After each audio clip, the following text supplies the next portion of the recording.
A guerra dos streamings finalmente acabou? Na minha opinião, a gente tem um vencedor muito claro, né, de todo esse conflito que a gente está vendo nos últimos anos. E eu queria falar para vocês também o que isso significa para o futuro desse mundo dos streamings. Então, vamos lá!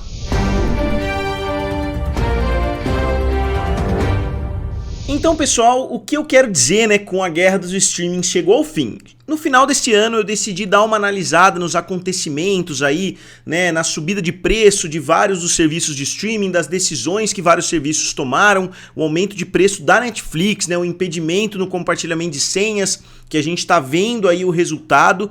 E eu acho que a gente tem um vencedor claro, pelo menos dessa primeira etapa, né, dessa guerra dos streamings, e o vencedor é claramente a Netflix. E por que eu falo isso? Vamos levar esse termo de forma um pouquinho mais literal, né? Eu gosto muito de história, eu leio bastante, né, a respeito dos acontecimentos aí dos últimos séculos.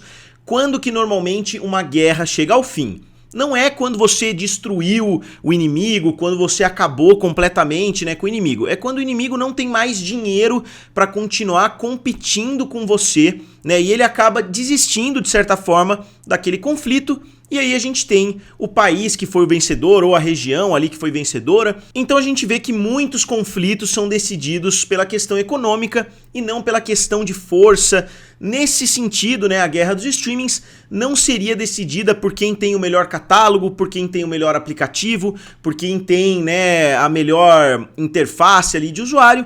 Essa guerra seria decidida por quem está gastando mais dinheiro e quem está, né, dominando a narrativa, digamos assim.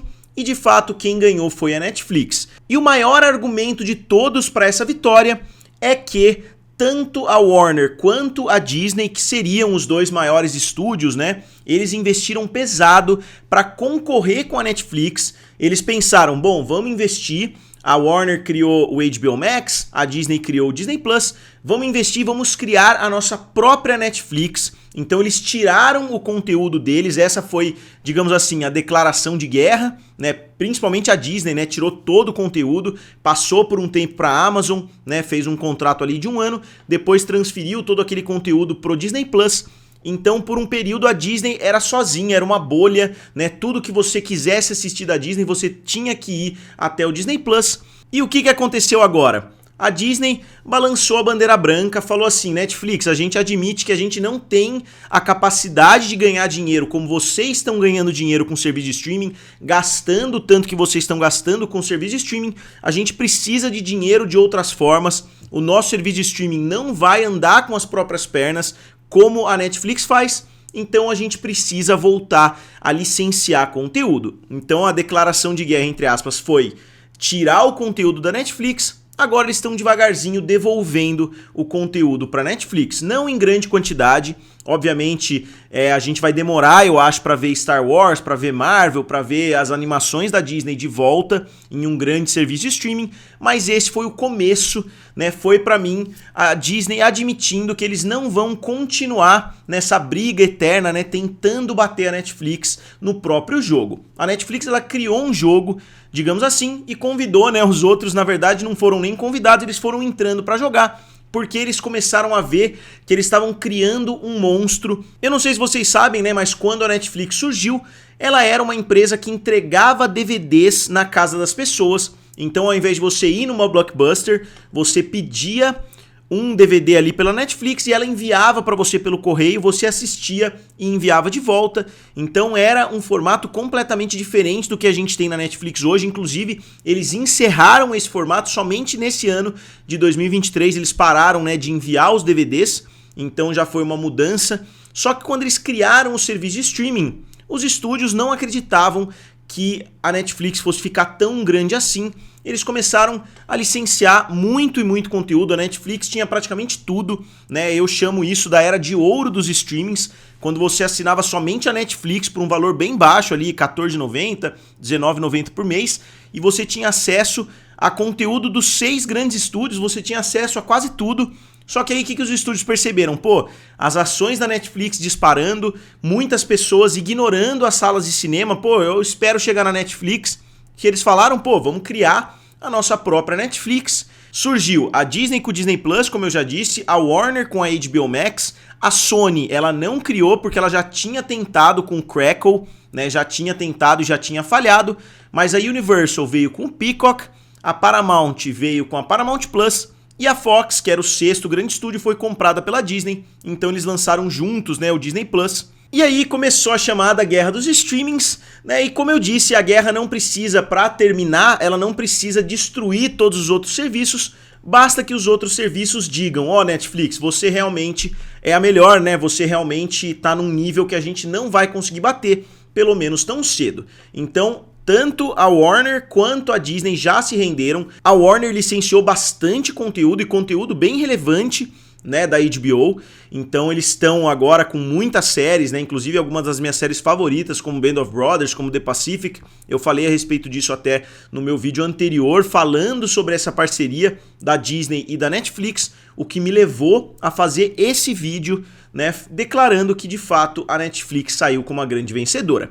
Inclusive, outro argumento muito interessante que eu vi analisando o top 10 da Netflix é que mesmo esse ano, sem ter nenhum grande sucesso, digamos assim, sucesso no nível da Wandinha, no nível de Jeffrey Dahmer ou Stranger Things, a temporada 4, né, nenhum grande sucesso foi lançado e mesmo assim a Netflix cresceu tanto no volume de ações, né, no valor das ações, quer dizer, cresceu o volume de assinantes de forma bastante considerável. Então a Netflix está em pleno crescimento e eles estão mostrando para o mercado, ó, a gente não precisa ter fenômenos de público, né? A gente não precisa todo ano ter uma série da Wandinha, todo ano ter um filme do The Rock lá, o Red Notice, todo ano ter grandes fenômenos para continuar crescendo. Eles conseguiram crescer sem nenhuma série de muito destaque. A gente viu aquela série do Agente Noturno, né, que fez bastante sucesso. Teve, né, alguns filmes ali que se destacaram bastante, mas se a gente olhar no top 10, não tem nada de 2023 e mesmo assim foi um ano excelente para o serviço de streaming. Outra coisa que foi uma demonstração de poder, né, digamos assim, muito forte da Netflix nesses últimos meses, foi o fato deles terem colocado, né, aquele impedimento no compartilhamento de senhas.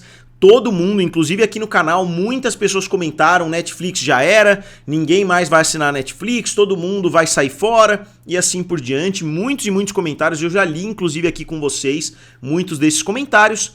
E acabou acontecendo o contrário completo, né? Eles ganharam muitos assinantes, porque principalmente em território americano, as pessoas foram impedidas de acessar o Netflix dos pais e assim por diante, e simplesmente assinaram o próprio. Então aconteceu isso muito e eles acabaram crescendo no volume de assinantes. Então uma estratégia que foi bastante agressiva para conseguir ganhar mais dinheiro, o público achou que seria uma estratégia negativa e eles acabaram de fato provando que a estratégia foi muito acertada. Hoje a Netflix não tem mais esse problema de compartilhamento de senhas porque eles já implementaram uma regra radical para impedir que isso aconteça. E não só isso, como a grande líder que ela é hoje nesse ramo, os outros já estão seguindo, a Disney já fez basicamente a mesma coisa e outros grandes serviços já estão seguindo mais ou menos o mesmo caminho.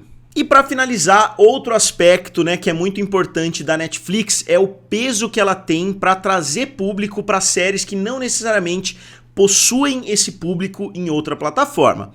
O grande destaque desse ano não foi uma série original Netflix, foi a série Suits, né, que aqui no Brasil muitos chamam de Suits, que foi a série fenômeno ali do ano, todo mundo estava assistindo e assim por diante, virou meme, né, no TikTok, assim, e a série não era da Netflix, a série não é uma série original, a série já tinha sido lançada há algum tempo atrás e a série conseguiu atrair números assustadores ali dentro da plataforma. A mesma coisa vale, por exemplo, para The Office. The Office conquistou muito público dentro da Netflix, né? Breaking Bad, por exemplo, era uma série da AMC lá nos Estados Unidos, lançada aqui no Brasil através da AXN.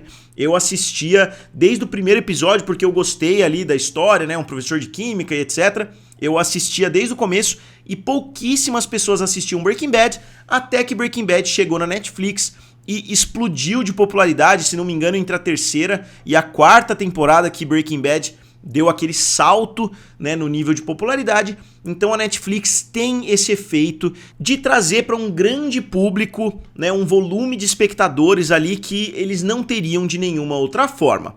Né? Também tem a questão das séries internacionais, né, como Round 6, como A Batalha dos 100, como muitas outras séries, né, que fazem bastante sucesso, La Casa de Papel, por exemplo, é uma série internacional, eu não consigo me lembrar, né, pelo menos de uma série que chegou num nível de popularidade muito alto sem ser uma série da Netflix, né, uma série em outra língua, em outro idioma, sem ser uma série produzida pela Netflix. Então, ela tem um peso muito forte. Eu sei que deve ter, eu posso não estar me lembrando agora, né, de alguma série de outro serviço, mas a gente tem, ó, só lembrando de cabeça, Dark, Elite, La Casa de Papel, Round 6, Lupin, né, a série do Arsène Lupin, que também foi um sucesso gigantesco. Até a série brasileira lá, 3%, também foi um sucesso relativo dentro da Netflix. Dá pra gente citar as séries do Globoplay aqui no Brasil, mas é uma série nacional, né? Aqui no Brasil não é o que eu tô dizendo. Eu tô dizendo séries que fazem sucesso no mundo inteiro,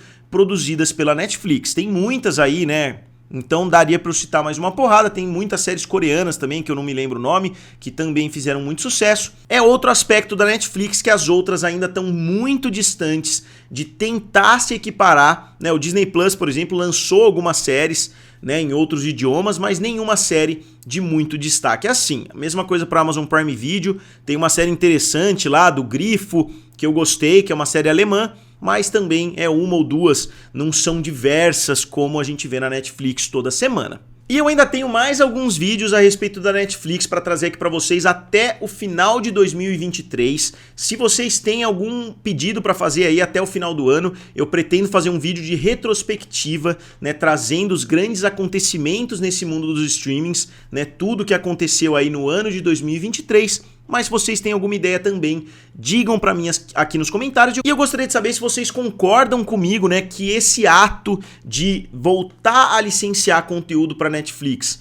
tanto por parte da Warner quanto por parte da Disney, né, a Warner licenciando conteúdos da HBO, né, que são os conteúdos preciosos ali dentro da Warner, vocês acham que isso foi basicamente os dois grandes estúdios admitindo que a Netflix ganhou essa guerra dos streamings, pelo menos agora em um primeiro momento? Obviamente a gente nunca sabe o que o futuro promete, pode ser que uma Apple compre a Netflix, né, pode ser que alguma coisa assim aconteça ainda, mas num primeiro momento a Netflix saiu como a vencedora. Eu diria que 2023 foi um ano bastante decisivo nesse mundo dos streamings, e a Netflix é a primeira ganhadora dessa batalha. Ela já era a grande ganhadora, né? Ela que montou todo esse cenário e ela de fato conseguiu se manter no topo. Então, como sempre, eu gostaria de saber de vocês. Digam aqui nos comentários, curtam o vídeo e se inscrevam no canal. Valeu! E nos vemos em breve.